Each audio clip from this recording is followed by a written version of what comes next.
vamos a ver desde el 12 hasta el 27. Estoy bien, la mía la dejé por allá, de hecho.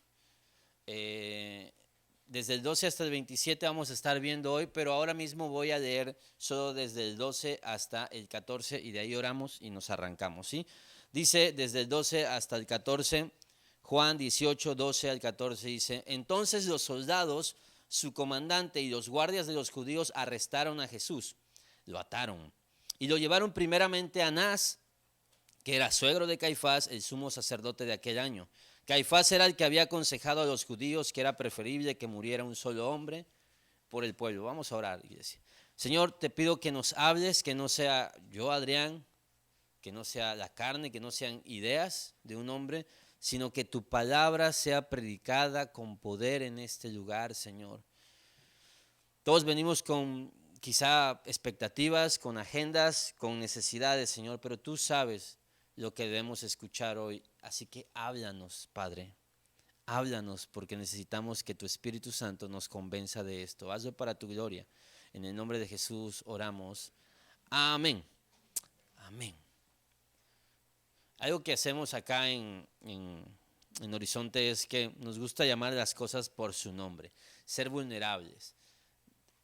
Y algo que debemos de esforzarnos es hacernos responsables de nuestros actos y de las consecuencias de estos actos. No somos superhéroes aquí.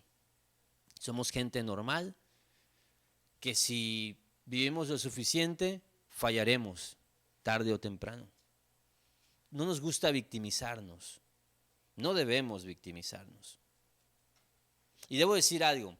Llevo 33 años viviendo en el mundo pastoral, porque soy hijo de pastor. Durante 24 años fui hijo de pastor y después ya fui el pastor, ¿sí? Pero sigo siendo hijo de pastor y tengo amigos pastores. Y también inmerso desde hace 13 años en este mundo teológico, de seminarios, de institutos bíblicos. Y soy persona. Y algo que he podido ver y me queda muy claro es que la lealtad de muchos líderes cristianos y de muchos cristianos de banca, digamos, es muy débil. Pende de un hilo. Muy, muy débil. Hay gente que hoy promete la mayor de las lealtades y te aman y te siguen, pero mañana podrían darte la espalda, fallar y traicionarte. Y aquí nosotros normalmente podemos sentir esto de, sí es cierto, la gente es mala, la gente es traicionera. Uy, qué bueno que lo dices, Adrián. Hay muchos que necesitarían escuchar esto. Y somos tentados a este rollo de, sí, son malos, traicioneros. No, no voy a hablar de eso hoy. Voy a hablar de lo que tú podrías hacer. Que tú podrías hoy jurar lealtad y mañana romper tu lealtad. Que hoy podrías estar firme y mañana traicionar y fracasar. Porque es lo que nos muestra esta porción que vamos a ver hoy. La semana pasada vimos cómo Jesús estaba en el huerto del Getsemaní, llega Judas, llega con estos soldados, recuerda que Jesús está como en control de todos, dio una muestra de poder, luego viene Pedro, saca la espada, pelea, Jesús sana la oreja del siervo del sumo sacerdote, pero bueno, él finalmente se entrega para que lo lleven arrestado, lo llevan atado, dice, entonces los soldados, su comandante y los guardias arrestaron a Jesús, lo ataron, y lo llevaron primeramente a Anás, que era suegro de Caifás, el sumo sacerdote de aquel año. Caifás era el que había aconsejado a los judíos que era preferible que muriera un solo hombre por el pueblo. Entonces lo llevan a esta persona que se llama Anás. Anás es el suegro de Caifás. ¿Quién es Caifás? El sumo sacerdote. ¿Quién es el sumo sacerdote? La autoridad más importante religiosa, como el jefe de la religión judía. ¿Quién era Anás? Un antiguo sumo sacerdote. Pero en este mundo era como nosotros le llamaríamos como la mafia del poder, es decir, como gente en poder que pone a gente.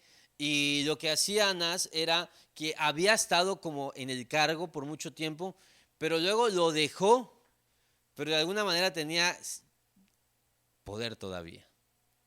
Porque se movían las cosas justo como se mueven también hoy en círculos de políticos religiosos. Influyentismo, deber favores, corrupción. Así se movían. Entonces el poder de Anás era mucho. Era como un sumo sacerdote emérito. Y Caifás lo respetaba también. Caifás lo respetaba.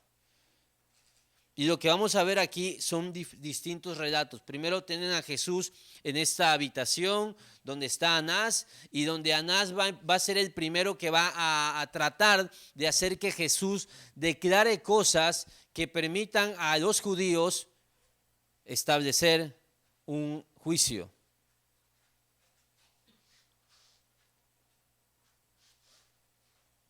Y Juan nos va a contar de una manera increíble esto, porque lo va a contar de una forma tan viva, porque hay una cosa que está pasando en esa habitación y hay otra cosa que está pasando afuera de esa habitación. Y es como una película donde hay dos planos, pero están ocurriendo dos cosas al mismo tiempo. Mientras Jesús está adentro, ¿qué está pasando afuera? Simón Pedro, dice el 15, y otro discípulo seguían a Jesús. Y como el otro discípulo era conocido del sumo sacerdote, entró en el patio del sumo sacerdote con Jesús. Pedro, en cambio, tuvo que quedarse afuera junto a la puerta. El discípulo conocido del sumo sacerdote volvió entonces a salir, habló con la portera de turno y consiguió que Pedro entrara. ¿No eres tú también uno de los discípulos de ese hombre?, le preguntó a la portera. No lo soy, respondió Pedro. Los criados y los guardias estaban de pie alrededor de una fogata que habían hecho para calentarse, pues hacía frío. Pedro también estaba de pie con ellos, calentándose. Mientras está Jesús en el juicio, Juan, dice el relato, que resulta que Juan tenía era conocido, pues. Y esto puede ser porque Juan es, a diferencia de Pedro, que es un pescador, digamos, en el sentido más estricto de ir a pescar, Juan pertenecía a una familia que tenía una empresa de pescadores. El papá de Juan tenía empleados. Es probable que quizás era una persona con cierto poder adquisitivo. Y bueno, el caso, no sabemos por qué, el caso es que la gente del palacio conoce a Juan, tanto que Juan puede acceder, pero Pedro no. Y lo que hace aquí el relato es que Juan va y dice, oye, habla con la portera, déjalo pasar, viene conmigo. Y lo dejan pasar. No hay que olvidar algo. Sé que la semana pasada te dije, oye, Juan y Pedro tenían un pique, pero no era un pique mal rollo. Esta gente son las personas más cercanas a Jesús y son el equipo de hombres que va a iniciar la iglesia y va a transformar la iglesia. Entonces, son gente muy cercana. Lo que quiero que entiendas es que son amigos. Han estado 3 años caminando juntos con su maestro, bajo el liderazgo de Jesucristo. Y los dos, como los líderes de los discípulos, los dos están ahí, siguiendo a Jesús. Y Juan está contándonos algo que él vivió, que él experimentó. Así que llama a Pedro y entonces están entrando. ¿Y qué pasa? Que Juan ve quizá que la portera llama a Pedro. ¿Y qué le dice la portera a Pedro? Que era una chica, era una joven, nos dicen los otros evangelios. ¿No eres tú también uno de los discípulos de ese hombre? No lo soy, respondió Pedro. Primera negación de la noche. Ahora, todo eso lo está viendo Juan, ¿eh? Qué interesante. Que Juan pues ve. Ahora, Juan había escuchado a Jesús diciéndole a Pedro, a ver Pedro, dices que vas a ir conmigo hasta la muerte, pero no, antes de que cante el gallo me habrás negado 3 veces. Y probablemente Juan vio eso y dijo, híjoles Pedro, no se mete.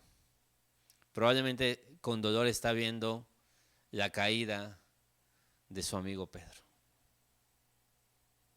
Los criados y los guardias estaban de pie alrededor de una fogata que había hecho para calentarse, pues hacía frío. Pedro también estaba de pie con ellos, calentándose. Quiero que recuerdes algo. Juan escribe su evangelio como en el 90 después de Cristo, 94 quizás después de Cristo, y Pedro murió en el 67, 68 después de Cristo. Pedro ya murió. Y lo que está haciendo Juan es contándonos una historia que él vivió muy de cerca. Y es la historia de la caída del líder más importante que ha tenido la iglesia. Después de Jesús, por supuesto. La caída de Pedro. Su amigo. Su amigo. Era Juan. Sé que dice, había otro discípulo que seguía a Jesús, pero te quiero recordar que Juan siempre se menciona así como el discípulo a quien Jesús amaba. El otro discípulo, que está hablando de él. Nunca se menciona a sí mismo. Y Pedro niega por primera vez a Jesús con esta pregunta de esa chica.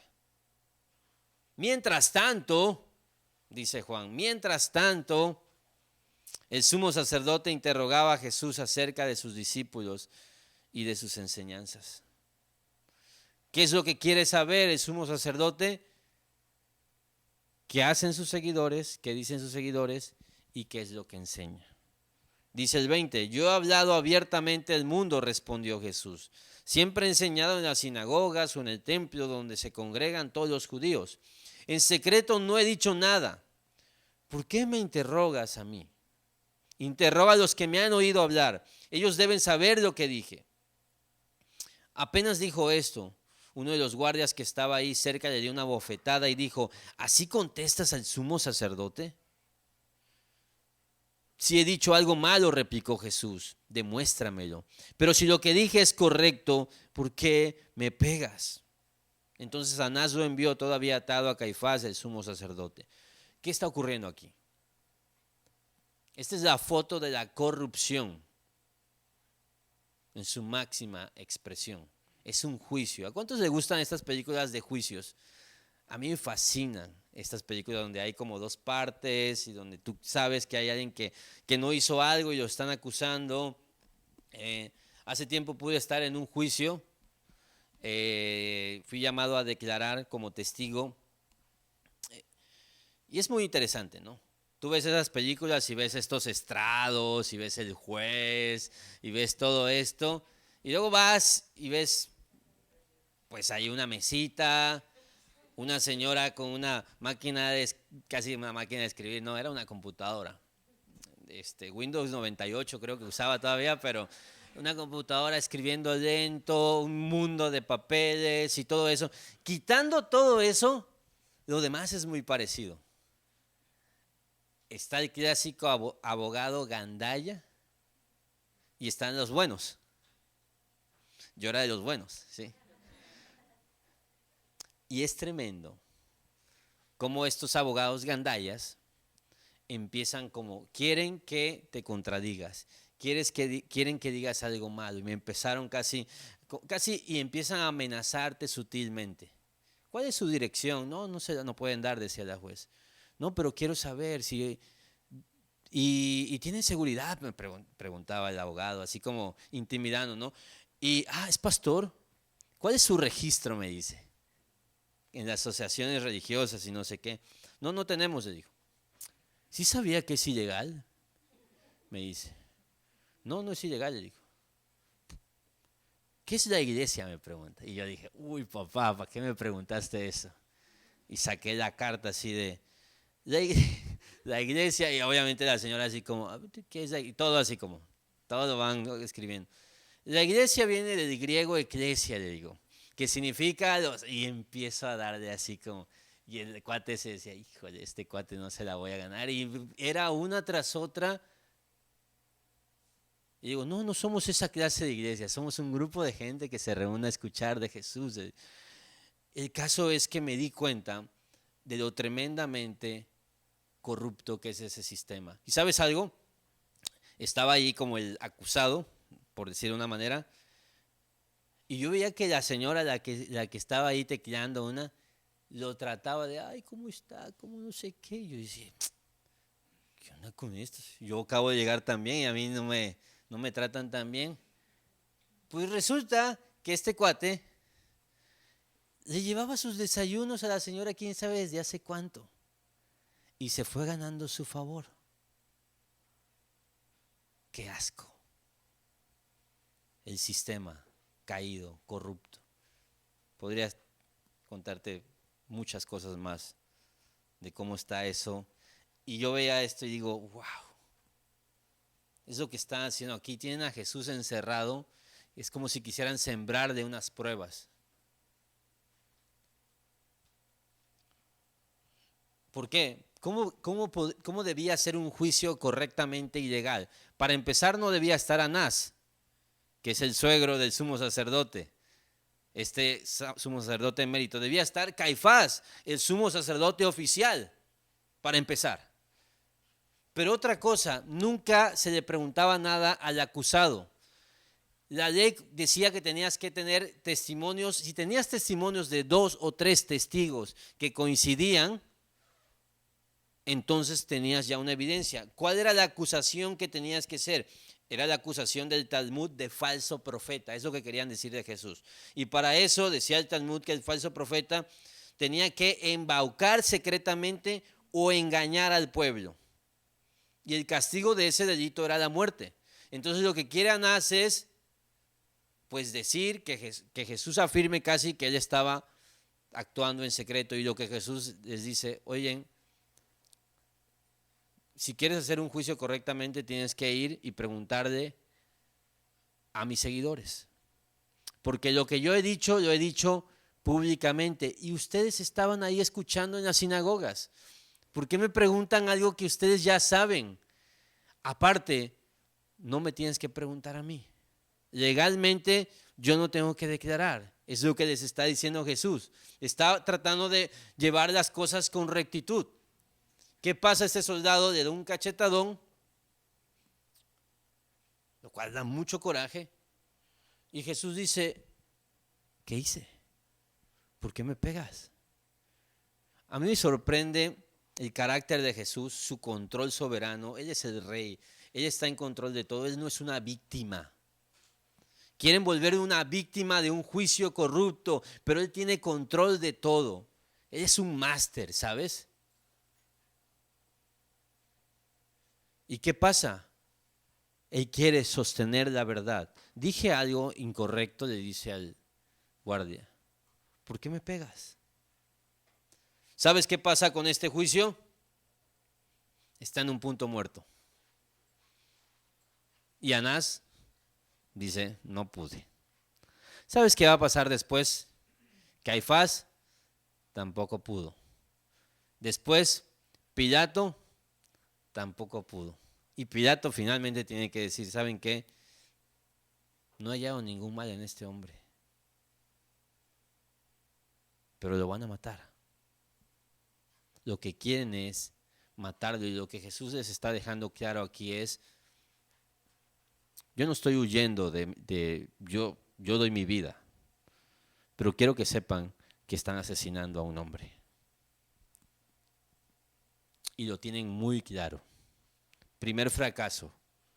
No logró nada Anás. Su investigación infructuosa. Por eso le envía a Caifás. ¿Qué estaba haciendo Caifás? Probablemente ahí cerquita en otro cuarto estaba reuniendo al Sanedrín, a los poderosos. Es, digamos, puro peso pesado. Pero aún así no pueden. Tienen que llevarlo a Pilato. Tienen que llevarlo con Roma. Ahora, mientras tanto, está todo esto y según los otros evangelios tuvieron que sacar quizás a Jesús atado para llevarlo donde estaba Caifás o llevarlo a otra zona. El caso es que estaba a una distancia donde podría cruzar miradas con Pedro, porque dice, mientras tanto, Simón Pedro seguía de pie calentándose. La pregunta es, ¿qué hace Pedro ahí? O sea, ¿a qué fue Pedro? Es una gran pregunta. ¿Vas a defender a Jesús? ¿Quieres ver cómo lo matan? ¿Quieres que te sepa que está cerca de Él? Seguramente tenía unas buenísimas intenciones, pero está ahí calentándose. Juan está viendo eso. No sé si Juan está también calentándose o Juan está en otra parte. ¿No eres tú también uno de sus discípulos? Le pregunta a uno de los que están ahí en la oscuridad de la noche.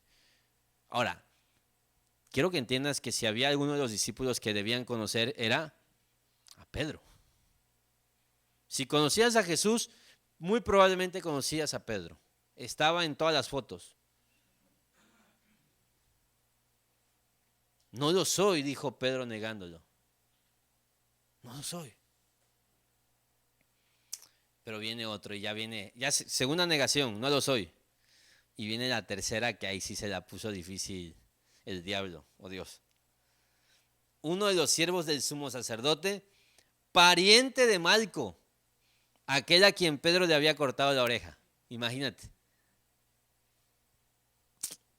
¿Acaso no te viene el huerto con él? Tú eres el que le quiso cortar la cabeza a mi compa, a mi primo.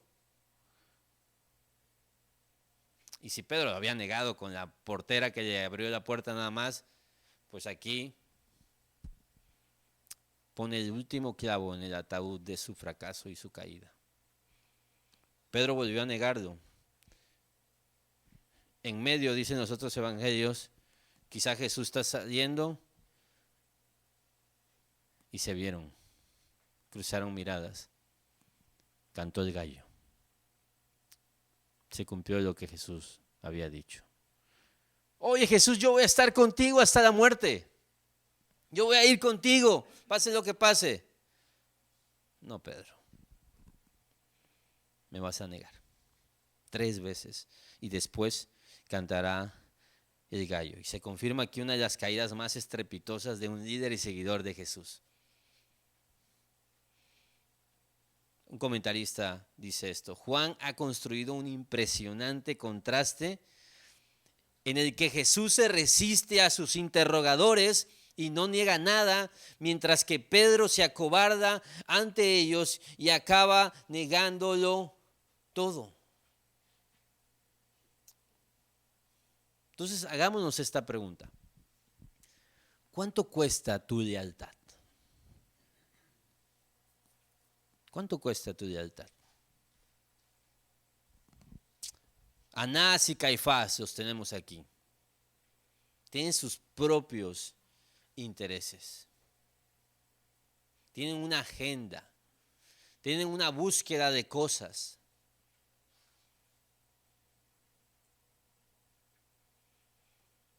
Dice un escritor: si así fue acá, ¿puede en nuestros días suceder algo parecido? Que los agentes políticos y los teólogos famosos que abusaron en aquel momento de Jesús, ¿podría hoy repetirse esa historia? Quiero que recuerdes algo. Anás y Caifás serían los pastores de aquel entonces.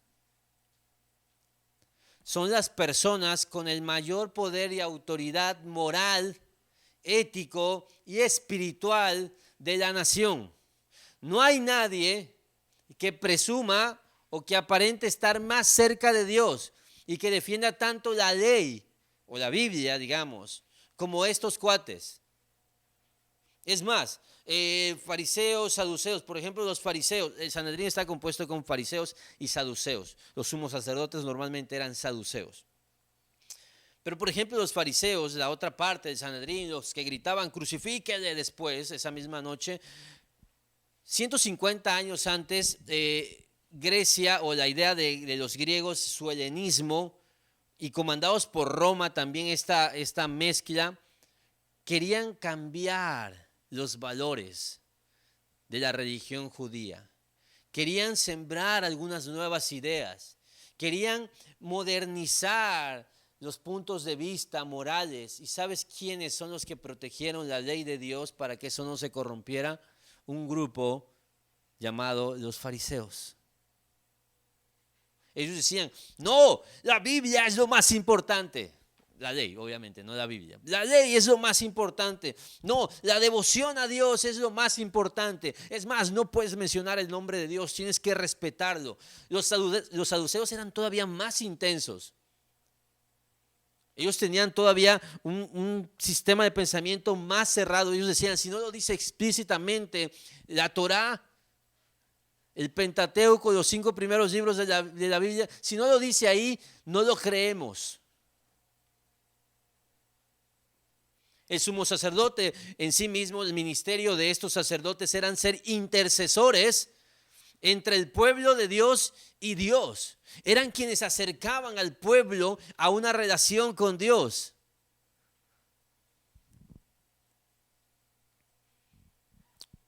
Y por muchos años, por siglos, ellos habían estado esperando al Mesías, Dios entre los hombres. ¿Y qué pasa? Están dando la espalda a Dios mismo.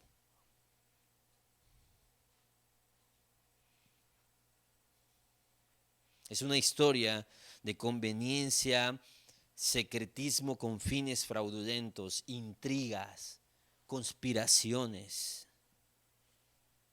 Es un relato de la traición del liderazgo religioso. Una historia que cuenta cómo los sumos sacerdotes del judaísmo abandonaron sus deseos e intenciones de buscar una devoción a Dios y decidieron conspirar con Roma contra Dios. Estos dirigentes estuvieron dispuestos, dice un comentarista, a intercambiar a Barrabás por Jesús y a César por Dios. Sus metas pragmáticas les hicieron incapaces de discernir la diferencia entre un terrorista y el Hijo de Dios, entre una estatua al César de Roma y el Dios de Abraham.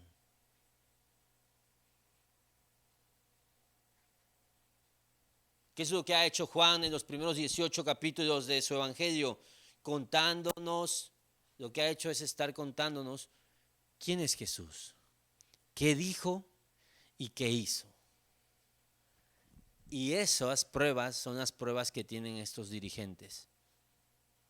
¿Qué dijo Jesús y qué hizo? Lo quieren matar. No me importa si es enviado por Dios.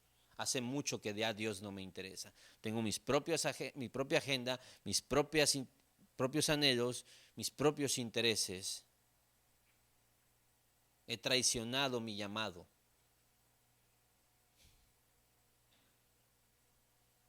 ¿Sabes que luego con Pilato va a pasar lo mismo? Lo interesante con Pilato es que Pilato pues ni siquiera tenía ninguna relación con Dios, pero ¿sabes que Pilato al menos mostró remordimiento?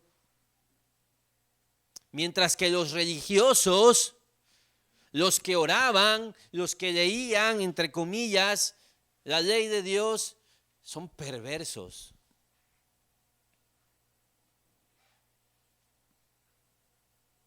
Mira, cuando comencé a estudiar teología, por allá de mis 20 años, apliqué para entrar en un seminario bíblico que tenía muchas ganas de entrar ahí. Pero ¿sabes algo? No era salvo yo. No era creyente. O sea, sí creía en Dios, pero no había abrazado el evangelio de una manera genuina. ¿Sabes qué es lo que quería hacer? Quería sentirme chido. Para eso me metí a estudiar teología. Para ser respetado. Para que la gente dijera, uy, ahí viene Adrián, ¿cómo sabe? Porque lo había intentado con la música y tenía ciertos planes.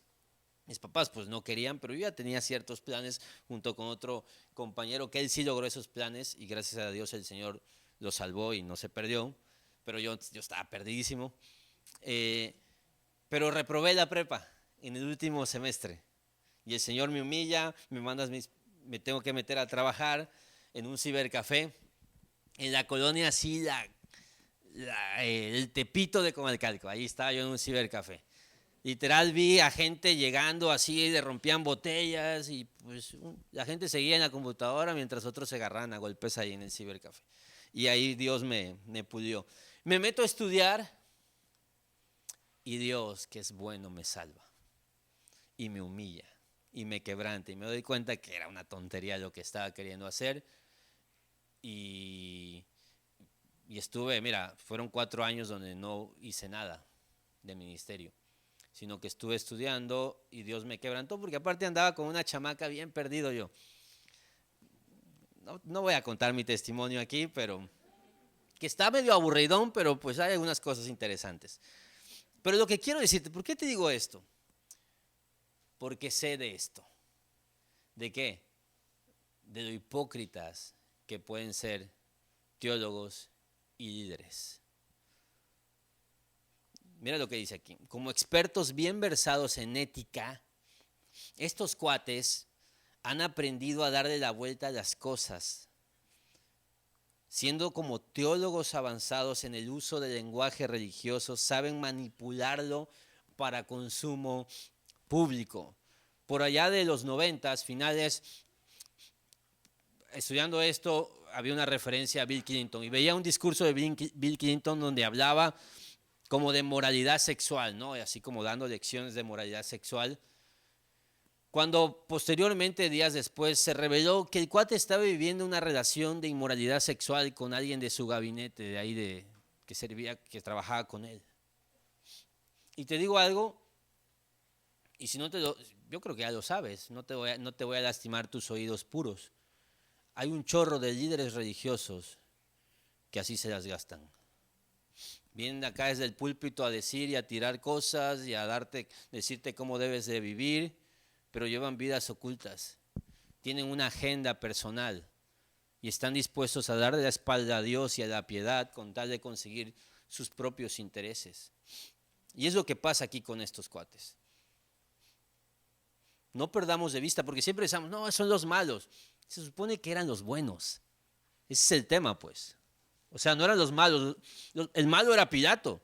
Estos se supone que eran los buenos. Pero no es así.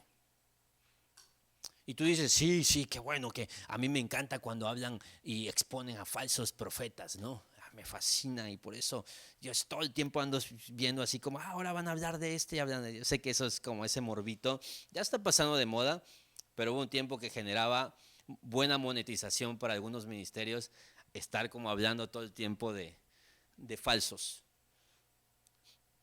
Pero ¿y Pedro?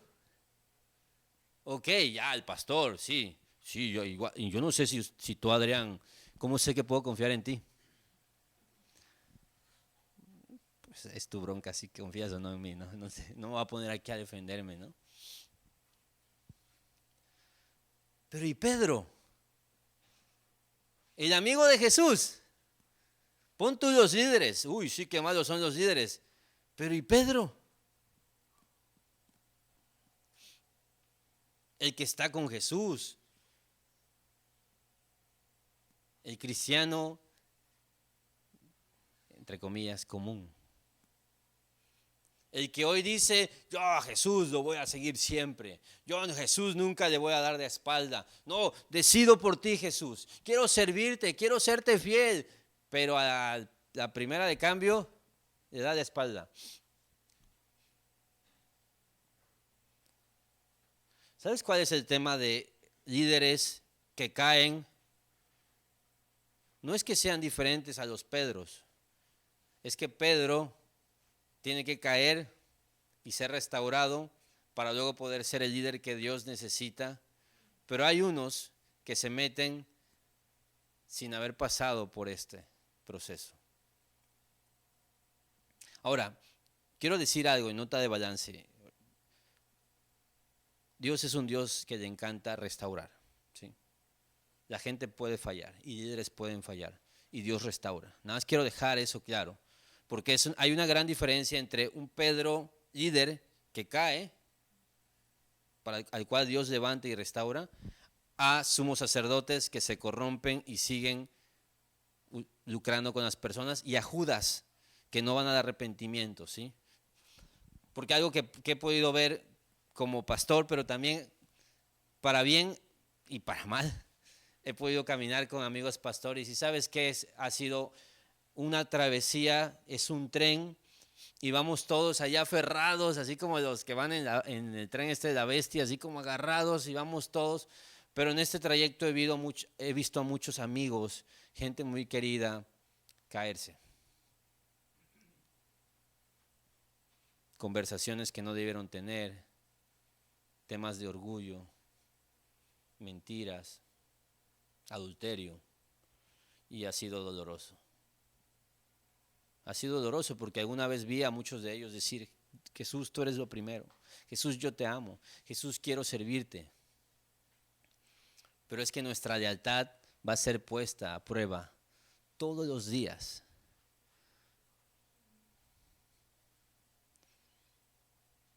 Que Dios nos ayude. Apenas me enteré de alguien pues querido que cayó. Y ayer pues oraba con mi esposa y decía que Dios nos ayude. Que Dios nos ayude. Gracias a Dios me humilló hace algunos años y decía, ¿y te imaginas si no me hubiera tirado Dios de mi orgullo hace varios años ya? Y hubiera seguido yo en esta dinámica, yo sería esa persona. Que Dios nos ayude. Pedro, te digo algo. Pedro, desde el punto de vista de Juan, es lo más cercano a un héroe de la fe. Porque en Marcos se dice que Pedro hizo ministerio con Juan Marcos, ¿no? Y que Pedro, básicamente lo que hizo Marcos es, oye, quiero escribir un evangelio, ¿me ayudas? Y Pedro le estuvo ayudando a escribir a Juan Marcos su evangelio. Entonces Juan Marcos cuenta a un Pedro muy vulnerable. Como que Pedro dice, a ver, a mí despedázame. Creo que va a servir a la gente ver. Pero Juan está escribiendo esto en el 90 y tantos. Y Juan tiene algo claro. Quiero que la gente conozca al hombre que revolucionó el planeta Tierra, al líder de la iglesia, al gran apóstol Pedro. Quiero dejar su testimonio. Y Pedro fue de aquel que cuando todos se escandalizaron y decían, oh, dura es tu palabra, Señor, qué difícil. Pedro dijo, a ver, Jesús, ¿a quién más iremos? Solo tú tienes palabras de vida eterna. Lo conocemos como un imprudente, impulsivo, yo sé, pero era su personalidad de un hombre aferrado, un hombre de convicciones, que Jesús le quiere lavar los pies y Pedro dice, no, ¿cómo te atreves? Este respeto, pero que a veces lo llevaba a hacer tonterías, ¿no? Pero Jesús le dijo, no, no tienes parte conmigo, pues lávame todo. Es un cuate que se metía con todo, mordía y vamos. Jesús, voy a dar la vida por ti. Vienen, arrestan a Jesús y comete una locura, ya vimos eso. Pero así es Pedro. No, y saca la espada.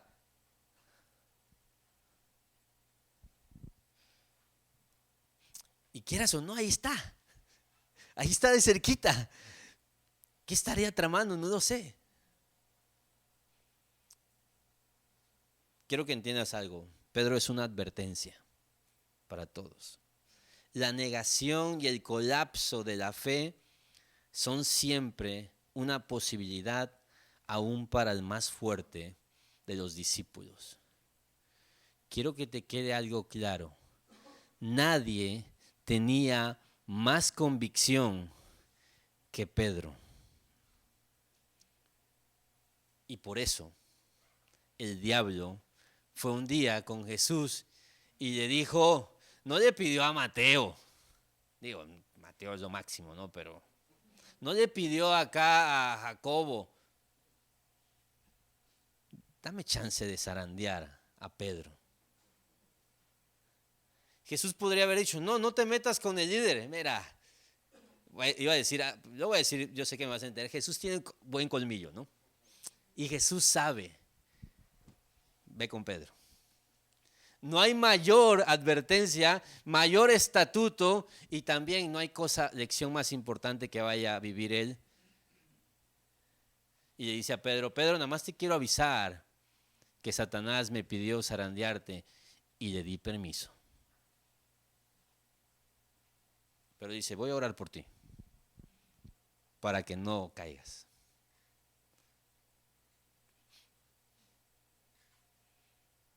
¿Cuánto cuesta tu lealtad a Dios? ¿Sabes algo? ¿Sabes quién conoce cuánto cuesta tu lealtad a Dios? El diablo tiene un cheque con esa cantidad esperando para ofrecértelo en el momento indicado. Desde el punto de vista del diablo, tú tienes un precio. ¿Cuál es este precio? A veces es un anhelo que has tenido siempre. A veces es un trabajo que has estado buscando. A veces es simplemente el dinero, una relación, un hábito, un placer. Todo está bien con Jesús y lo sigo siempre y cuando que no me vayan a preguntar esto, que no me vaya a pedir Jesús esto, porque si tocan esto, probablemente ya no sea Él, voy a seguir contigo hasta la muerte, Jesús, sino me vuelva Él, no lo conozco. Yo no sigo a Jesús. Cuando no me convenga, entonces, y te digo algo, hay sumos sacerdotes que van a crear una religión con un Jesús que puedas adaptar a tu medida, que no tengas que renunciar a nada ni dejar nada. Hay sumos sacerdotes contentos de esto. En iglesias con liderazgos enfermos muchas veces la gente no es víctima, sino la gente está contenta porque ahí me predican al Jesús que me hace sentir cómodo. La culpa no es del indio a veces, sino el que lo hace compadre, ¿no? Entonces los falsos profetas, si nadie los escucha, ahí se van a quedar solitos. Pero hay gente que quiere escuchar eso.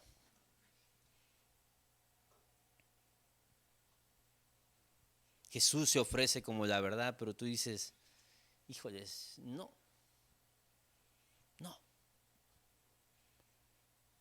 ¿Cuánto cuesta tu lealtad a Jesús? ¿Qué es aquello por lo que lo abandonas? ¿Sabes? Puede ser desde la cosa más tonta y ahí comprendes tu valor por Jesús. Viene el Mundial de Qatar en diciembre y otra vez volvieron a meter partidos los domingos a la hora que el pastor Adrián. Y me perdí en el de Rusia, me perdí el México-Alemania, ¿sabes? Uno de los partidos más chidos, me contaron, porque no lo vi. El Chucky Lozano hizo un gol y le ganamos a Alemania. No lo vi. ¿Sabes por qué no lo vi? Porque soy pastor. Y me preguntaba, y me perdí otro mundial, me pedí México-Argentina, y me he perdido así varios. Y me preguntaba, ¿y si no fuera pastor, me los habría perdido? Porque, ¿sabes? Si yo fuera a llegar a una iglesia, pues me puedo perder. Ay, nadie se va a dar cuenta que no vine. Y solo es un domingo. Y para eso la transmiten, ¿no? Para la gente que se queda viendo el fútbol lo pueda ver después. No sé, gracias a Dios no he estado en esa situación porque ni me lo he planteado. Soy pastor. Si México juega la final un domingo a las 11, aquí estaré solo con los que no les gusta el fútbol. Ni mi esposa va a querer venir ese día, yo creo. Espero que no, ¿eh? Pero a veces pueden ser otras cosas. Una relación.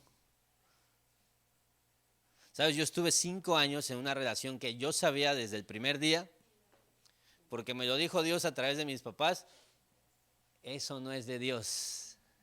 5 años. Tú dices, no, pues, 3 meses en pecado. No, yo estuve 5 años sabiéndolo hasta que el Señor mismo me sacó de ahí. Ni siquiera yo me salí, ¿eh?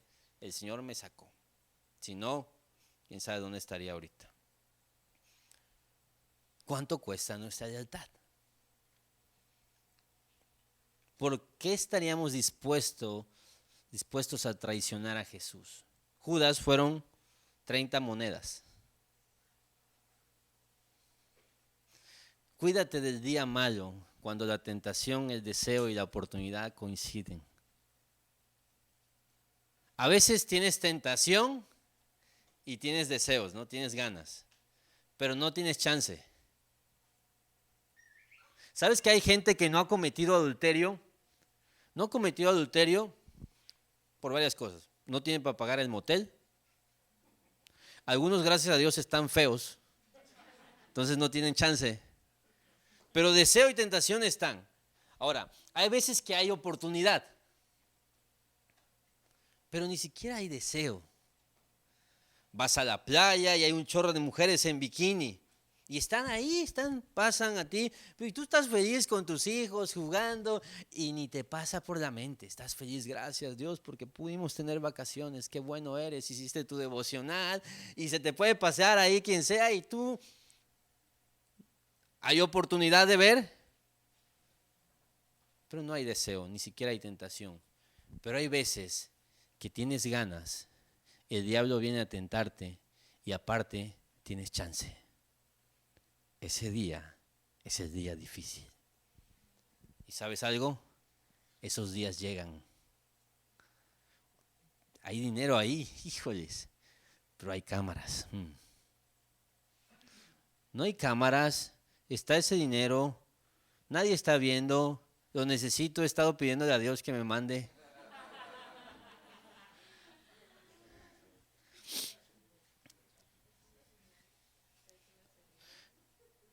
He visto a mucha gente caer estrepitosamente porque tuvo en poco la realidad de que hoy puedes estar y decir, Jesús, contigo hasta la muerte, no me laves los pies, ok, lávame completo. ¿Qué necesitas, Señor? Hoy puedes estar así y mañana puedes traicionar a Jesús.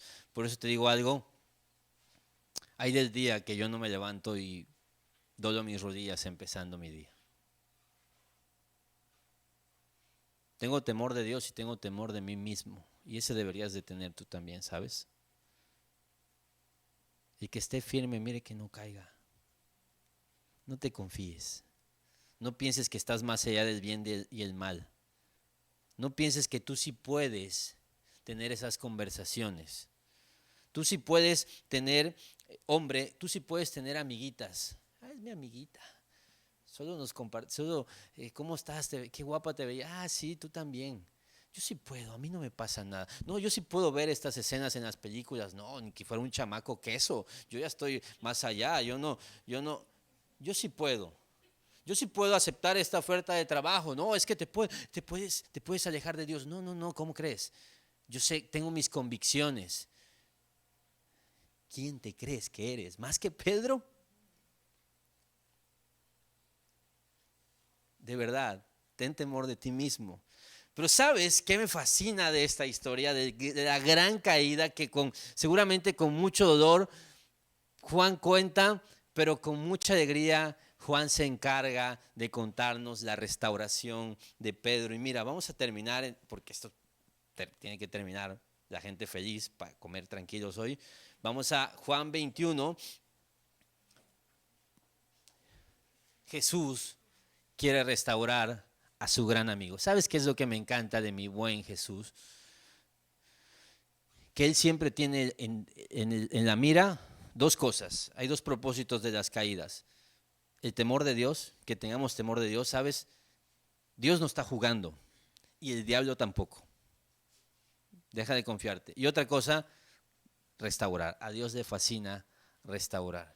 Yo amo cuando amigos, incluso líderes y pastores, han caído horriblemente y el Señor quiere siempre restaurar vidas, matrimonios, gente que falló. la historia no ha terminado. Probablemente esta gente nunca pueda volver a servir como en una posición como antes. Pero Dios no está interesado en lo que tú puedas hacer para Él, sino en restaurarte como su hijo, en salvar matrimonios, en sanar familias. Cuando terminaron de desayunar, dice Juan 21:15, Jesús le preguntó a Simón, Simón, hijo de Juan, ¿me amas más que estos? Tú que eres gallo y que siempre eras como el más tigre y el que más me amabas y el que jurabas que tú me ibas a seguir siempre. Es lo que le está diciendo básicamente. No, quizás no así, en esa intención, pero ¿me amas más que estos? Le está preguntando Jesús. Mira lo que dice Pedro. Sí, Señor, tú sabes que te quiero. A ver. Yo otro día le dije a mi esposa, te quiero, amor.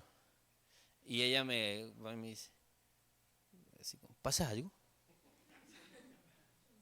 ¿Por qué me dices te quiero? Y yo así como, perdóname el insulto. Te amo, perdón, te amo. Sí, te quiero, los novios se quieren, los esposos se aman, ¿no? Esa es la teología de José José, ¿no? Que nos enseñó que hay una diferencia entre querer y amar. Ahora, para Jesús hay dos palabras. Una que es ágape, que es este amor incondicional, y hay otra que se podría traducir como el amor de cuates. Un te quiero. Y Pedro le dice, a ver, ¿me amas incondicionalmente como Dios ama a la gente? Y Pedro le dice, te quiero. Casi podría agregar entre líneas, no tanto, solo te quiero. Ok, apacienta mis corderos, le dijo Jesús. Volvió a preguntarle, Pedro todavía no sabe lo que viene, ¿eh? Segunda pregunta, Simón, hijo de Juan, ¿me amas? Sí, Señor, tú sabes que te quiero. Cuida mis ovejas. Tercera pregunta. Así se restaura alguien. Simón, hijo de Juan, mira lo que le pregunta ahora a Jesús. ¿Me quieres? A Pedro le dolió que por tercera vez Jesús le hubiera preguntado, ¿me quieres? Así que le dijo, Señor, tú lo sabes todo. Tú sabes que te quiero. Señor, tú sabes que no era tan fuerte como decía. Tú sabes que dije que iba a estar contigo hasta la muerte y no te amo lo suficiente. Tú me conoces. Y Jesús dice, sí, por eso te hago esta pregunta. ¿Me quieres nada más? Ok, apacienta mis ovejas, le dijo Jesús. 18, de veras te aseguro que cuando eras más joven te vestías tú mismo e ibas a donde querías, pero cuando seas viejo extenderás las manos y otro te vestirá y te llevará a donde no quieras ir. Esto dijo Jesús para dar a entender la clase de muerte con que Pedro glorificaría a Dios. Y después de esto añadió, como al inicio de su vida de Pedro, de su ministerio, sígueme. Me traicionaste, fracasaste, caíste, decidiste dejarme cuando te ofrecieron algo mejor. Sí, ya estuvo, ya quedó atrás, estás perdonado. ¿Hay chamba? Sígueme. Y le dice, ¿sabes qué? Antes tú movías tu vida, va a llegar un momento en que no. Va a llegar un momento, Pedro, tú que fuiste un cobarde, que te vas a convertir en la persona más valiente que tendré en mi reino. Y van a agarrarte en una cruz y te van a estirar las manos, te van a poner una ropa como me la pusieron a mí, te van a colgar en esa cruz, te van a decir niega a Jesús y no lo vas a negar y vas a estar dispuesto a ir a la muerte por mí como habías dicho que ibas a hacer. Va a llegar un día en que va a ser así. Por eso sígueme. Por eso te estoy restaurando, por eso te estoy levantando. Tu historia no terminó en la caída. Puede ser diferente a partir de ahora. Va a llegar un momento en que vas a estar en la cruz y vas a decir, a ver, no, yo no puedo morir, no soy digno de morir como murió mi Señor. Y te van a crucificar de cabeza. Y vas a morir en manos de Nerón, el emperador romano. Pero antes de eso, habrás plantado muchas iglesias, habrás levantado ministros, habrás dejado cartas, habrás ayudado a escribir un evangelio, habrás ayudado a Jesús a edificar su iglesia y serás la persona más importante que los cristianos recuerden, el discípulo que tomó el liderazgo. Y tu compa, Juan, 30 años después de tu muerte o menos, se encargará de contarnos esa historia, de tu caída, pero de cómo Dios te levantó, porque el resto de la historia Juan ya la sabía. Pedro era tan respetado y es importante que sepamos que todos pueden caer, pero hay que levantarnos y hacer las cosas de manera distinta. Ya estuvo, ya perdiste mucho tiempo. Jesús te dice, sígueme, sígueme. Hay mucho que hacer, hay muchas cosas y muchos planes que Jesús tiene para ti y ya estuvo de perder tiempo, de ser cobarde. Él te perdona, te levanta y restaura tu vida para lo que viene. Oremos. Señor, gracias porque admitimos que hay tantos afectos que tenemos, algunos buenos y algunos malos, pero el problema, Señor, es que estas cosas, sean buenas o malas, muchas veces las amamos más que a ti, Señor. Anhelos, sueños, gente, trabajos, placeres. Tú sabes eso, Señor. Y sabes que hemos caído y hemos fracasado en nuestros intentos. Tú lo sabes, Señor. Así que te rogamos que nos ayudes en el día malo, que nos ayudes a resistir, Padre, y afianzarnos en ti. No permitas que te traicionemos.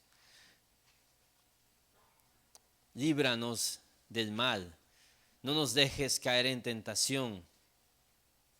Si vienen ofertas, Señor, si vienen algún mensaje, algún deseo, alguna tentación, tú sabes con qué lucha cada uno, qué cosas nos hacen desviarnos de nuestro llamado.